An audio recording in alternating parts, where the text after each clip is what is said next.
Hi there, welcome to episode 16 of Business Life Food Circle podcast. Sorry, what are you laughing at? Just the way you said hi there made me laugh. What are you laughing at? Just the way you said Is it hi no good? there. Shall I start again? No, it was good. No, that was good. That was good, that. Should have kept that in. Yeah, well, we are keeping it in. All right, We're rolling now, man. This is that is was the natural. introduction. Right, thanks for ruining my introduction. So this is episode 16 of Business Life Food Circle podcast. Yes. And today we're talking about starting a company, aren't we? Starting a business. Yeah. At your request. Well, I say we're going to do that. The topic thing is really so we can put it in the title of the podcast. We might end up talking about something totally different. Yeah. You know, let's not be hamstrung to our own rules, James. We can do what we want here. We can, yeah. It's nice to give people a theme. It is, to you know, because if they're interested in the theme of what we're Correct. talking about that day, they can consider whether they want to listen or not, can't they? Fair enough. Yeah. Well, why are we a week late? We're a week late because here we go. I was in France. Yeah, you've been away, haven't you? I've been in Le France. Yeah. Speaking Le Français. And how did you find France? I A good experience. Do you know what? France is... Listen, this isn't a brag. I like to see myself as quite a well-travelled young man. Yeah. Well, young. Well, yeah, I'm 30. I like to see myself as quite well-travelled. I've been to places. I've been to Kenya. I've been to the Caribbean. Yeah. I've been to Ukraine. Doncaster. I've been to Ukraine for less than 24 hours. Yeah. Any Liverpool fans will know what that was all about. Yeah. Anyway, France is the strangest country I've ever been to. Really? Which is bizarre because it's not very far away, is it? No. It's a great flight, by the way, EasyJet or Manchester to Paris. Go ahead. Yeah, it's just I've seen some of the weirdest things I've seen in my life in 5 days. Let me reel them off to you. A woman carrying a rabbit in a backpack that was see-through. Yeah. So see-through, you could see the rabbit. That is strange, to be fair. Really strange. Maybe she was about to do a really poor magic trick, but you can see what's going to happen. It was bizarre. She was waiting outside Paris Gare du Nord station for a taxi. Yeah. I had a rare burger. So I had a burger at Planet Hollywood. So You don't come across many of them, do you? No, we had a couple of days with my fiancée in Paris City, and then we went to Disneyland for 4 days. Amazing time, by the way. Paris is beautiful. I didn't expect I thought Paris was going to be like London, but French. Yep. It was amazing. I loved it. We had such a good weekend there. But yeah, I was in Planet Hollywood in Disney Village, which isn't great, by the way. Anyone listening, don't bother going there. It's a rip-off and the food's horrible. But I had a burger. And she said, "Oh, do you want it rare, medium, or well done?" Which I've never been asked before for a burger in my life. And I had my steak rare, so my default was, "Oh, go on then, yeah, rare, please." It came and it was cold, and I'm not one to complain. I can't be bothered. Yeah. Do you know what I mean? I can't be. It's too much hassle. It's too much trouble, and it's worth complaining. Yeah. And yeah, it made me ill in ways I don't want to discuss on the podcast. No, we don't want that detail. Save us that. What else weird? Oh, so we went to a really nice Japanese restaurant just near the Eiffel Tower because we like Japanese food, and she was blow drying. It sounded like a blow dryer. We sat eating our tea. It sounded like a blow dryer in like behind the front desk where the woman was preparing some food. And lo and behold, she was blow drying food on a grill. What was she blow drying? It was like I don't know if it was sushi or anything, but it was like on the grill. She was like the receptionist waiter woman, and the kitchen was behind her, but she had like a grill, and she was blow drying the food with a plug-in hairdryer. I thought it might have been like a blowtorch, you know, like a creme brulee torch. No, it was a proper hairdryer. So weird, but the food was great. So there was no dark arts. Maybe it was to add some volume. I don't know what. There must have been a reason for it. Because if you were going to do that in a way that's like unsafe, you wouldn't do it right in front of everybody, would you? No, that is bizarre. Maybe it's a bit of theatre. If anybody knows what that's all about, if you're in France or otherwise, and you know what that's all about, let us know. What else happened? The hotel in France had music on in the hallways, so outside your door. Yeah. Until like well past midnight. That is odd. That is odd, isn't it? Is that in Disney or in Paris? in Central. It stayed in the Hotel Whistler, just outside Gare du Nord, which was really nice. I'd recommend. It's a bit off-putting, that. Well, it's not off-putting. You can't sleep. That's what I mean, off-putting. Oh yeah, sorry. I thought you meant put you about. Bizarre, but we actually unintentionally booked it for Valentine's as well. I didn't realise when I was booking. I was like, "Why is this so expensive?" bloody Valentine's, wasn't it, in Paris? So, Yeah. but no, it was really good. It was amazing. I really enjoyed it. But yeah, it was there was some strange things going on in France. Yeah, interesting. Yeah, I've spent a lot of time in France because I've got family over there, and yeah, it's a different way of life over there for sure. But I've never seen anything quite as strange as what you've seen there. So there was a couple other things, but I can't remember at the minute. But yeah, no. Other than that, great time. Great to be back at work. And I'm glad to be back on the podcast as well. So like I said, it's been dead busy since we got back, and I've been away. So here we are. We're back with the weekly podcast. Long story short, that's why we took a week off. That's the end of the podcast. Thank you very much. It's the start of the podcast. Roll the music.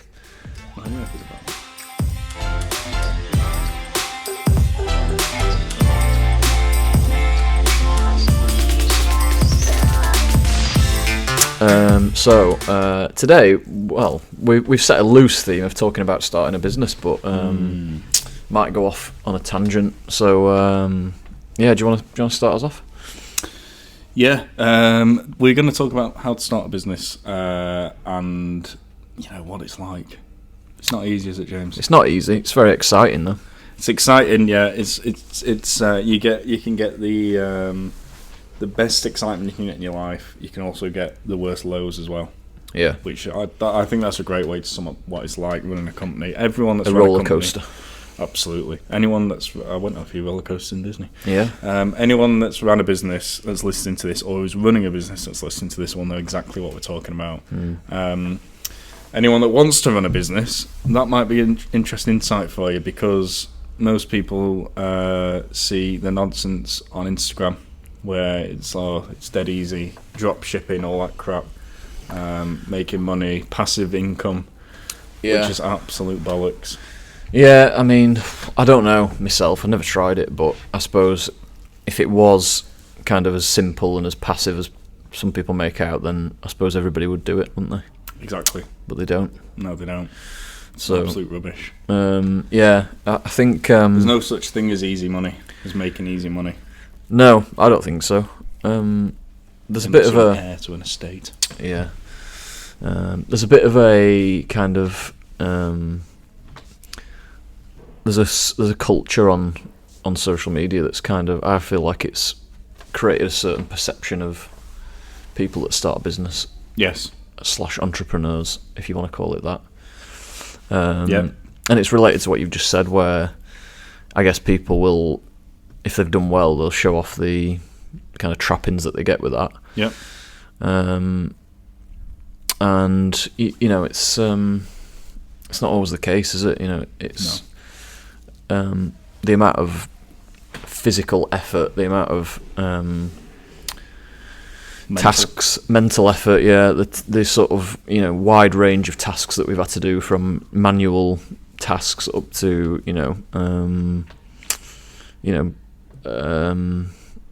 tasks that require you to strategize and to think a lot. Is massively wide ranging. Running a business, being an entrepreneur, is problem solving. Yeah. Of the majority, like after when we finish this podcast, we've got shit to sort out. We've got problems. We've got problems to deal with. That is what that's life running a business. It's firefighting.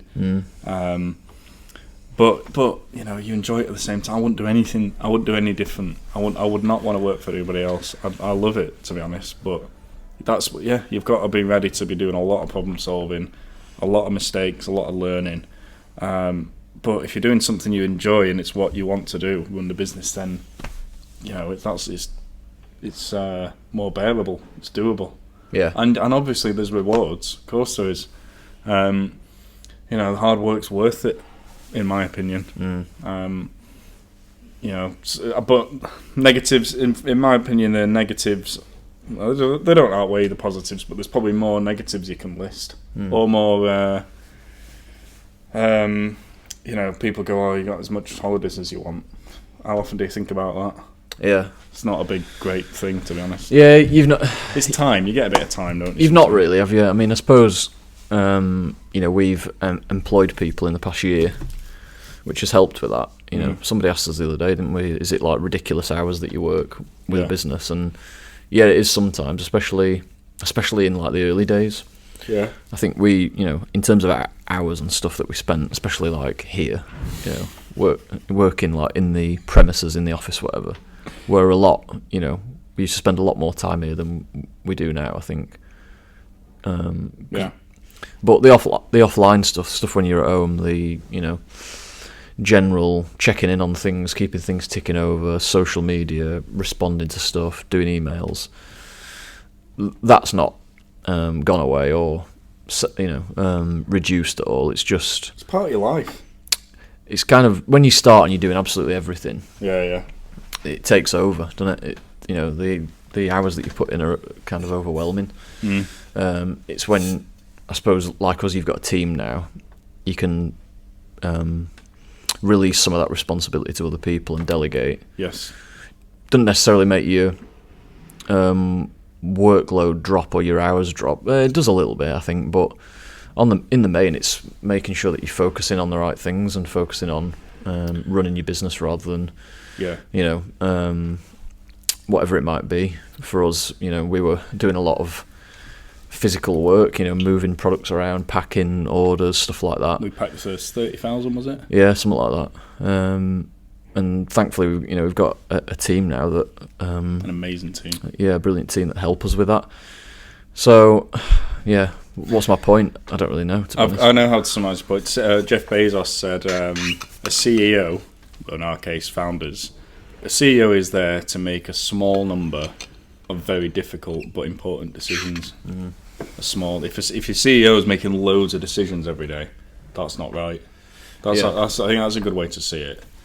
But like the working offline thing, to me, that doesn't feel like work. It's part of my life now. Yeah. Like I was sad enough to take my laptop on holiday with me. I wasn't on it all the time, but like in the morning, there was a couple of big deals to do, wasn't there? Yeah. I enjoy it. I love it. I love doing business, sometimes. Like doing it on holiday, like an hour in the morning, Neek's missus is getting ready or whatever, just quickly, half an hour, get some stuff done. It puts my mind at ease as well. Yeah, it's kind of... I think you are better at this than I am, but it's like not compartmentalising. Yeah. Like you do when you're at work for somebody else, into work and absolutely your own time, which can be dangerous. You've got to get like the balance right, but absolutely, it's more,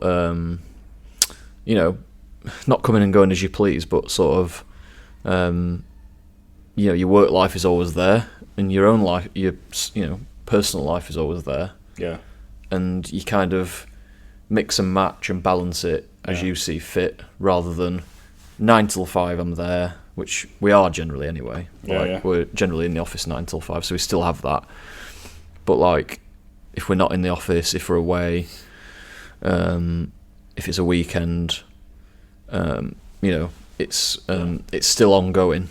It's still balancing it. But then sometimes, that gives you the flexibility and freedom, or if you can take that approach, if you need to attend to personal business on a weekday, it's not about making your hours back, because it's all kind of it all flows. Everything gets done in life in general. It's not it's not these like blocks of time. I actually think that people that work for for other people and for companies probably do benefit if the culture's like that as well. Yeah, absolutely. Where if you're delivering your results, if you're doing what you should be doing, it's not all about measuring what time people clock in and clock out. It's about results, and if someone has got personal stuff to attend to, that's fine, and then that work's getting done around that. Yes, absolutely. The time away from work, well, if you can, mentally you can't. I don't think if you run a business you can ever fully get rid of it out of your head. Ever. You can distract yourself. Like I love going to the match for that, and like going on holiday's good as well. Yeah. You might be able to sometimes kind of have, or like watching a series or something that people like to do, like to escape, or playing a game can help with that. I don't think you can ever truly get it out of your head. But I'm talking about on holiday doing literally like half an hour important stuff. I'm not bloody ordering stationery on holiday. Yeah. Do you know what I mean? Yeah. Shit like that. Yeah. So there's sometimes you can't. I don't think you can go right. I'd say I'm not doing out because anything, because you just never know. You've always got to be available. HR stuff, especially when you're employing people. Yeah. Might crop up. But what's my point? So yeah, I think that sort of sums it up quite nicely what it's like. It's not, and I say to, again, my students, who I've actually got a session with on Monday, talking about social media. I was telling them, look, it's not, even when you get to our stage where we're turning over just short of £2 million, we're not millionaires. We're not, sat in our Range Rover all day. We ain't got Range Rovers, just to clarify. Range Rovers. In suits, chilling out, going to bloody Dubai every weekend. Even at this point, it's not like that. It's still hard work. No. And it's not all flash. It's problem solving, it's firefighting, it's hard graft. Very little of it's flash. I think people... It's not flash, is it? No. People make it out to be, though. Yeah. Do you know what I mean? People try and, like... I sound like a right dick here, but if we could quite easily get Range Rovers, if we wanted to, on finance, quite easily, and have a private plate... Not there's anything wrong with that, by the way, but we could if we wanted to. But to look really good and rich, but we don't. Well, yeah. I mean, I'm not sure, but maybe that's because I just don't really value those things. Yeah, exactly. I probably could if I really wanted to. I'd have to make some other sacrifices because that tends to cost quite a bit of money every month, from what I know. Yeah. But yeah, it's not flash at all. I don't think. I think people play up that side of it far too much. Yeah, they do. If they've done well or whatever, which fair play to them. But I think you can't just draw a simple equals sign between running a business and having these fancy things. No, you can't. It's not the way it really works. No, I think to be people. Yeah, absolutely. I won't want to. Not simply because I'm just not interested in that stuff. But I think for me, like, I sort of like to think that if something did go wrong, and if we lost what we've got, and we ran out of money or whatever, that I wouldn't have got into a position where I've got so much to lose. Yeah, I know what you mean. Yeah.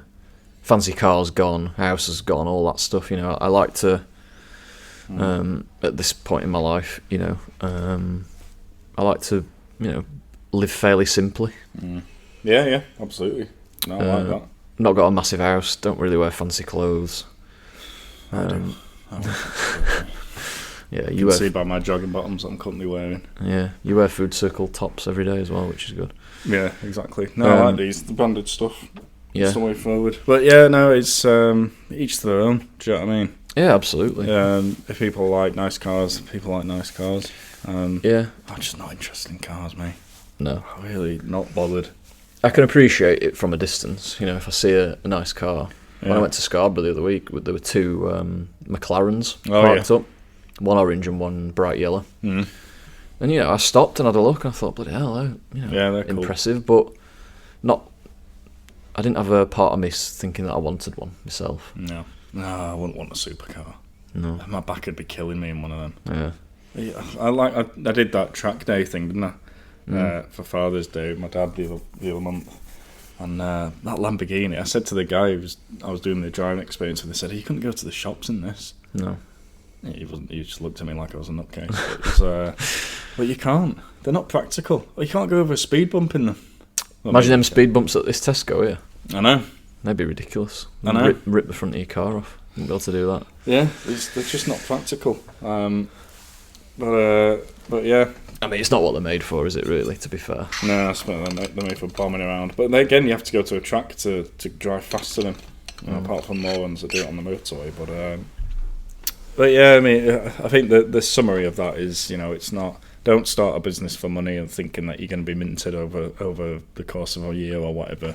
Yeah, it takes a lot of time and patience as well. Like to get to the stage where it's taken, and we've done it very, very quickly. I'd say 4 years. Yeah, we've done it quickly, but we've done it patiently as well. Yeah, because we've not had any outside investment. We've just gradually built on what we've done. Yeah, and what we've absolutely. made. Taking opportunities. Take calculated risks, take opportunities when they come to you, and it's not it's not a quick way to make money whatsoever. And also, you can turn over £2 million and not make any money. Yeah. So absolutely. That's not revenue. Isn't everything? If someone tells you, "Oh, my business is, making £5 million," well, is it really? What's the actual profit that you're making? Profit's so important. Again, that's not talked about enough. It's not, and it's something that we've had to learn really quickly. Yeah. I would say to anybody starting a business, if you can get a handle on your finances and your accounts early, from an early stage, and really know those numbers and be like the master of them, that's the best thing you can do. Yeah. There's nothing worse than... I wouldn't say try and make a profit in the early days, though, like being granular about it. No, I just mean know your numbers. Yeah. Know, Yeah. your percentages, your costs, Yeah. and all that sort of stuff, and your cash flow as well. Yeah. Breaking even in your first year is a good result, in my opinion. Yeah. Because, there's nothing worse than running a business blindfolded, which we know from experience. Yeah. It can lead to a lot of trouble if you don't nip it in the bud. 100%. Yeah, so that's really important. And I would say as well, like for us, I said at the start, it's really exciting starting a business, which it is. We went all in, left our jobs and went all in on it. And to be fair, it's scary, but there's nothing really more exciting about starting a business than that, because you get up, on a Monday morning after you've finished your job and you're doing it.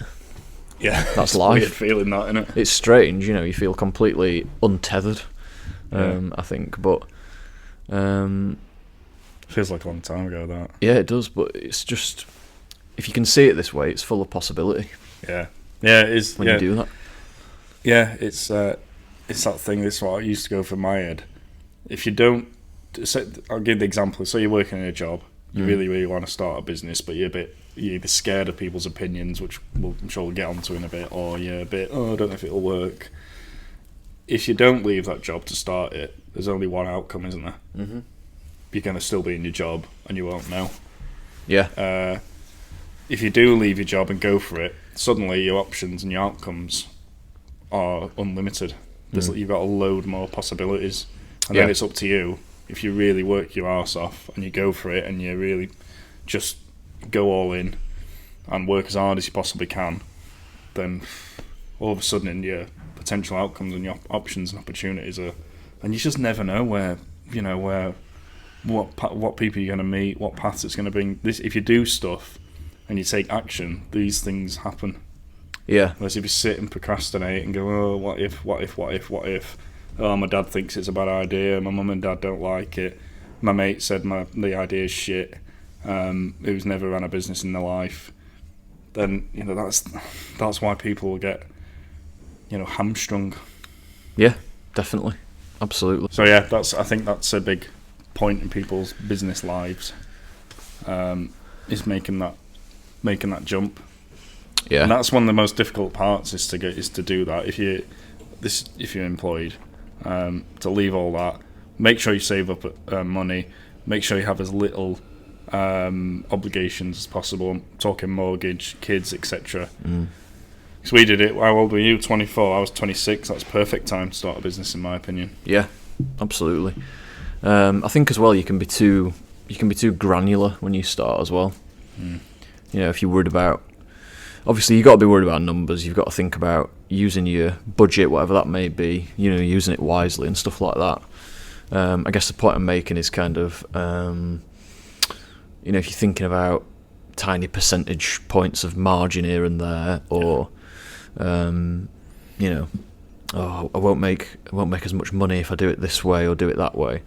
I think the crucial thing is raising awareness and getting your product or your brand out there. Yeah. More so than that, that sort of thing can come later. You can refine an idea, but if you're completely held back and kind of overly worried about 1% there, or that cost me 20p extra, so I'm making 20p less. It's gonna it's going to hold you back, I think, and stop you from actually doing and starting stuff. Yeah, get your name out there, get your brand out there, get your products, get whatever out there as much as possible. People need to know about you. Before you start making any kind of profit, you need to have people buying whatever it is you've got. Yeah. Or experiencing whatever your business is. You need people interacting with it before you can start worrying about your bloody granular net margin. We've covered this before, and we sold our first lot of stock off at a loss, really, didn't we? Yeah. Which is not, it's not a good way to do business, like long term. But we've got customers that have been with us since then. So actually, in the long run, as long as we made sure we didn't lose money or lose too much money, that we'd go out of business. Yeah. You're laying the foundations there. Yeah. By getting your early customers and making sure they're treated properly. Yeah, so very is a good point. So very quickly, when we started the business, Food Circle Supermarket, we couldn't just launch the website with one product, could we? So it's all about getting surplus food. We started building up our contacts to get products that we thought we wanted to sell. So we thought, well, we can't start, say we get one surplus food deal, we can't just launch the website with one thing. So we went to a wholesaler called Suma Wholesaler, and we've said, look, what deals have you got on your healthy stuff, gluten-free bars, protein bars? And they said, here's what we've got, some slightly discounted stuff from wholesale price. We said, great. It was like 100 quid's worth of stuff we bought, weren't it? It's like a jar of Meridian peanut butter there. Yeah, a bit more. What else was there? I think. I thought it was 100. No, we spent a few £100 on that. Did we? Yeah, we spent a fair bit of our initial £4,000 budget, didn't we? Which seems, it seems tiny now, but at the time, that's what we had, and it's not tiny if you start in every little. It's massive. Every little victory and every little success or every penny that you've got is important. Yeah. But and it was like, let's get a little range of stuff on the website. Yeah. And did we break even on some of it? Or did even some of it we sold at a loss, didn't we? Yeah, we broke even on some of it. Obviously, we had to, we had to work out what would sell and what wouldn't sell, and some of it didn't do too well, so we had to make a loss on that. But yeah, the whole point of that was, get launching a website and there actually being something on there for people when they came to look, and just to give them a taste of what we were all about. Yeah, exactly. We had people had to go on straight away and know we're a discount. I know, right, these products I'm seeing, Panda Licorice, I remember one of them. Yeah. Meridian Nut Butters, that is cheaper on Food Circle than I'd see in the shops. Yeah. Right, there's a reason for me to buy. Our website was absolutely crap. That ended up breaking, but anyway, I won't get into that. But yeah, that was just, even though we lost a bit of money, it was just right, this is what we're all about. Now let's get our name out there. We back ourselves to build upon a network of surplus food contacts in the industry to start phasing in actual surplus products. Yeah. And replacing all the stuff we bought from a wholesaler, which is what we did. Yeah. Grenade, absolutely. One of our first ever. I know, amazing really when you look back, because Grenade are such a huge, successful company with brilliant products that we managed to work with them so early on. But I think there's something there that sort of translates to any business really, which is kind of finding a way to start, and it doesn't have to be perfect. It doesn't have to be what you're all about eventually. But if you're creating a product, obviously you're striving to make it as good as you can do. But the first iteration, the first prototype, whatever it might be, don't have to be perfection. Your idea doesn't have to be finished straight away before you can start. I think people will forgive you for putting something out there that's rough around the edges to start with. It's first draft. Yeah, exactly. Dress rehearsal. Yeah. So yeah, it's not easy. No, it's not easy to do that, especially if you're, one of those sorts of people, which I can be, which is like, I want this to be as good as it can be straight away. And we had a big shock as well, didn't we, when we sort of expected to launch and get customers straight away, and it just didn't happen. Shout out to Nicola Roper, our first ever customer. Yes. Who still orders offers now. Yeah, absolutely. Yeah, thank you, Nicola. Amazing, really. 4 years later, that Nicola's, one of, thankfully, a lot of customers now that we've got. But yeah, it took a while to get there, as it will with any business. Patience, is important. Yeah. I think people take their customers for granted as well. Yeah. I see a lot of brands out there with terrible customer service who aren't treating each customer like a god. And we've been doing that since day one. We're still doing that now. We've got tens of thousands of customers. Every single one you have to treat like, king, queen. Yeah. Well, I've had it today, an example of that. We've called out bad customer service on here before, I think, or bad sales. Oh, yeah, you did, didn't you? Techniques. I'm not going to name the company, but let's say they own pallets and they collect pallets. Let's put it that way. And actually getting them to do the collecting bit of the pallets is quite difficult, and the customer service wasn't the most helpful, I have to say. And it just leaves a bitter taste, and it leaves me thinking, to be honest, I think part of it is that they've cornered that market. They've got a bit of a monopoly there. But it left me thinking, if I had a choice to go elsewhere, I would do. Yeah.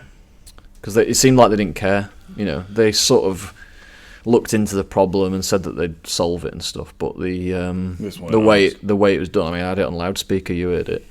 It was like, what's the word? Just completely indifferent to me as a customer. No, it was dreadful. It was absolutely shocking. So yeah, it's customer service, building a community, which is something we're really, really focusing on. Is rewarding our loyal customers.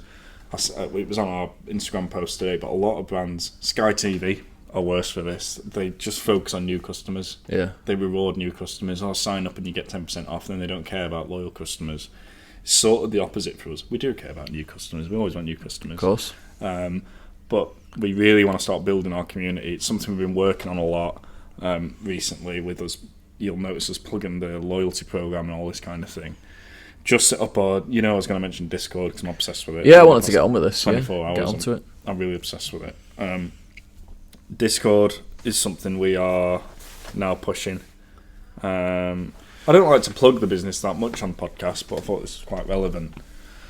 Yeah, Discord's class. Yeah, if you are part of our community and you are on Discord and that's your thing, then please do find us on there, because we've got fellow customers on there, fellow members of our community, and you can interact with people on there, interact with us, and find out about new stuff that's happening, because it's so easy, it's instant, even more so than social media. I think it's not as curated. Yeah, we can put an update out there like that.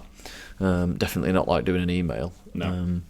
So yeah, I would encourage people to get on that if you're into that sort of thing. And who knows where it might go in future. I know there's other features on there like audio and stuff like that. So yeah, who knows where it might go. But what a great idea, Discord. It's class, isn't it? Yeah, it's really good. Have we finished our chat about today's topic? I've got a couple more things to move on to. I think so. Yeah, let's move on. Let's keep it free flowing. I've got a couple of shout outs, mate. Go on. First of all, our mate Ewan at Kind Snacks. I told him I'd shout him out on this podcast today. Oh yeah, he's a listener as well. Thanks, Ewan. He's an absolute legend. Top man. Absolutely brilliant to work with. Such a nice guy. We met him. And yeah, he's a listener. So what's up, Ewan? Thanks for listening, mate. Thanks, mate. And I've also, if you can hear this, that's ASMR-ish, that. You don't got. I'm listening with my earphones. Yeah, that's really good. So that is Seed and Bean chocolate. By the way, not been paid to do this. Seed and Bean, I have no idea about to do this. I'll let them know when I email them. But they've already sent us some free stuff as samples. Yeah. Your customers, OGs, will have seen on our Instagram. I just popped a picture on Instagram to see if you want us to stock this product. And they've sent us some chocolate, and honestly, it's absolutely delicious.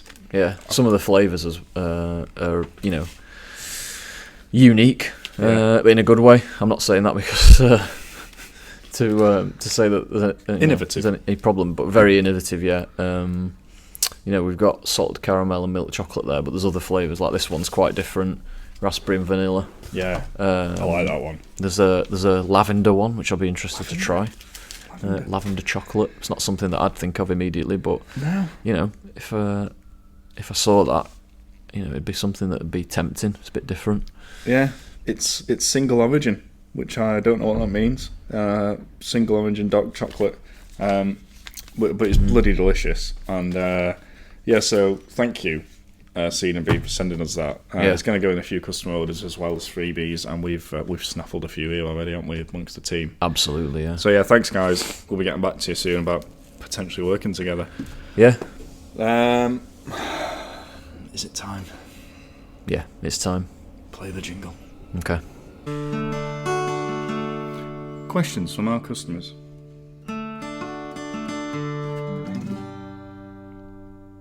Okay, so it is that time. This is my favourite part of the podcast, this. Questions from definitely not made up customers. James, don't give away the podcast magic, please. We actually did that. Magic. No, we actually have had some genuine questions, but we've also, yeah.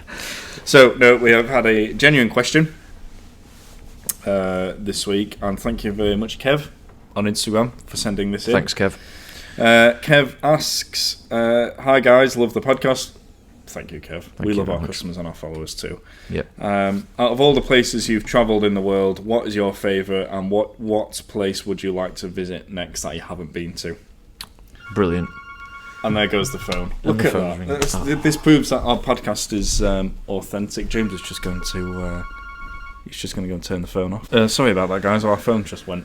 It wasn't Roger from Cambridge. It wasn't Roger from Cambridge. I can confirm.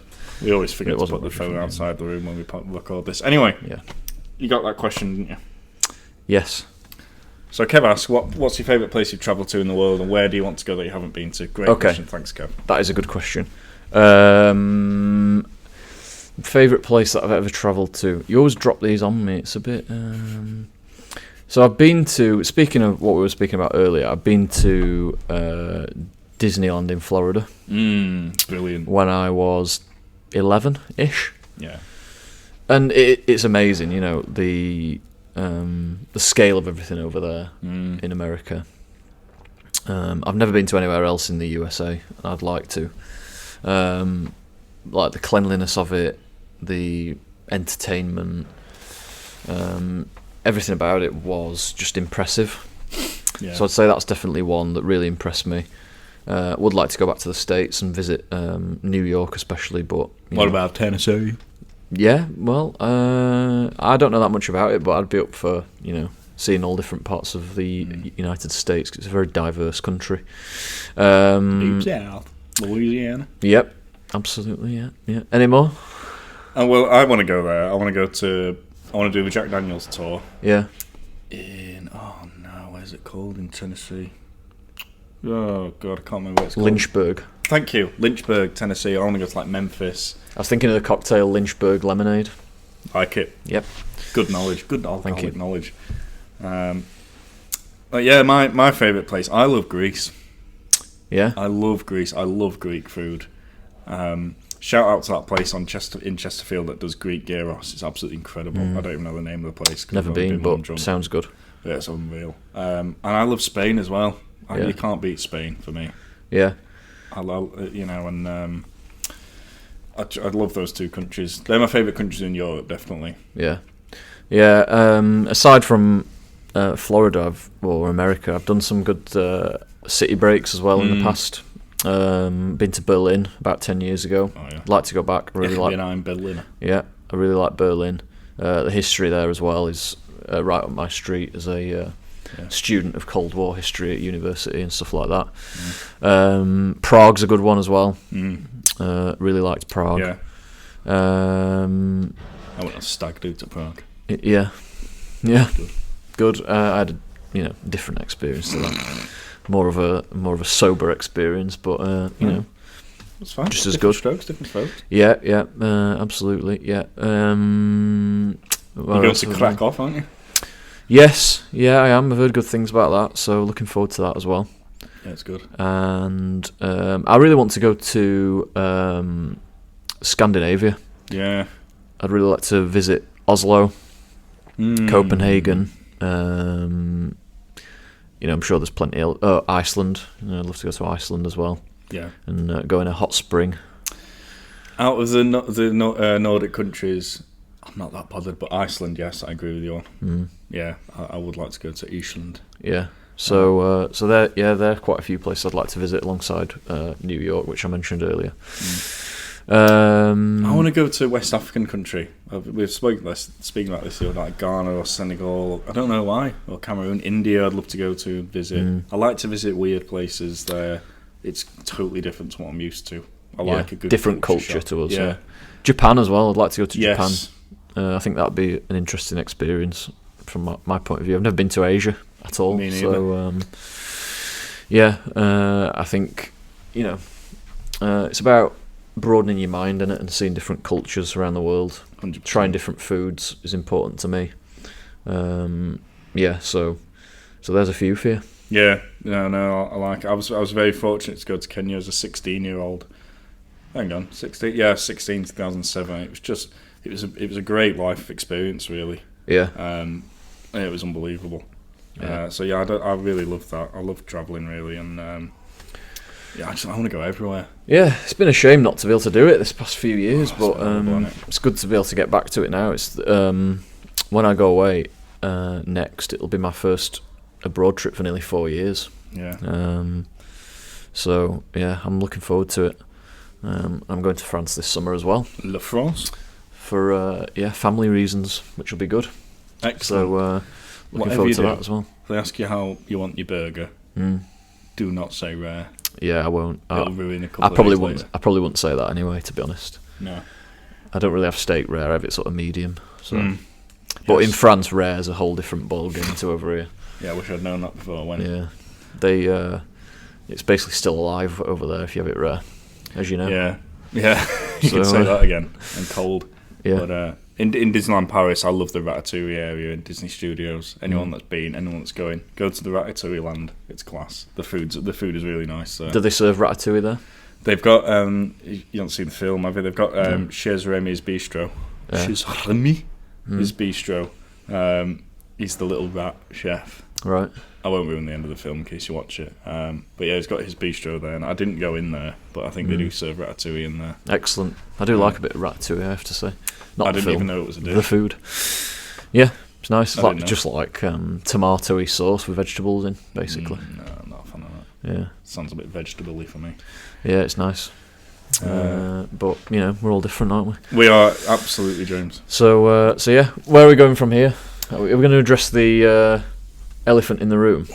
Literally. Why have we got a load of grenade bars behind us? Yeah. Well, people might get overexcited in the fact that they think that we're going to start selling grenade bars at £12 a case. Unfortunately, that's not going to happen. So we are going to start selling. If you're in our Discord channel, you know all about this. Yep. We are going to start selling grenade bars, but they will be non-surplus. So we're going to make their own non-surplus category on the website. Yeah. So we don't confuse anyone. We don't, mislead anybody. They'll be $23.99 a case. We've got how many Same flavors? as Amazon, I think. Is it? Yes. Well, Roughly. Roughly. There's sometimes it's higher on Amazon, sometimes it's lower. Yeah. Flavour dependent. Yes, we want it to be in and around the Amazon price because it's a good benchmark. I'm currently holding the Caramel Chaos flavour. Yeah, and I'm just looking at dates as well because this will be non-surplus. Yeah. October 2022, this one. November. Quite surprised, actually. I thought it might have a little bit longer on it than that. This one's September. But yeah, but they've got good dates on it. We're not talking a few weeks or a few months. We're talking like late this year. So I'm sure anybody that wants these and buys them will be able to demolish a box of grenade bars in the next 7-8 months. Gingerbread I've got. So what was the thinking behind this? Well, we get asked a lot, do you sell grenade bars? Yeah. And we're like, well, instead of keeping people waiting for surplus, which is going to happen this year, I'm convinced, we thought, what is there to lose? Let's just stick them on the website as a nice to have. If people want to chuck it in the basket, if people want to buy from us rather than buying elsewhere because they like us as a service, then why not? So it's like a trial, it's a test, isn't it? Yeah, I suppose the thing is, our thinking behind it is if you buy stuff from us regularly at our prices, which are generally 40, 50, 60% off what you'd normally get, and then you go and you buy your grenade bars from Holland and Barrett or Amazon or wherever. If you like our service, it might just be something that you want to just throw in your basket while you're buying your other stuff. One-stop shop, it'll all come together. You won't have to mess about going and place another order elsewhere. So we're just trying it and seeing what the uptake is with that. You know, unfortunately, it won't be surplus prices, it won't be short dated or anything like that, but yeah, it's worth a try. People are always asking us for grenade bars, so yeah, we're just trying to give people what they want, really. And this is a nice full circle. This is how business works. This is what running a business is like. We've been talking about this for ages. Oh, shall we not? There's only one way to find out if it's going to work or not. Yeah. Just do it. Action. Action is the most important thing in running a business. Yeah. So we're doing it, and let's see what happens. Yeah, we'd just try not to overthink it too much. Yeah. Get it on there, see how it does. If people don't like it, they can let us know, and we'll take that feedback on board. But if they do, the proof will be in the sales, won't it? The proof will be in the bar. The proof will be in the pudding, yeah. Pudding bar. And we'll buy more. If they sell well, we'll get more in. Yeah, that is the good thing about stuff like this. Obviously, you know, you're not getting the price benefit, but it is a tap that we can turn on and off because we're paying full price for it like any other retailer, so we can order it as and when we want. I think that's a nice way to round off the podcast, Jim. That is a nice way to round off.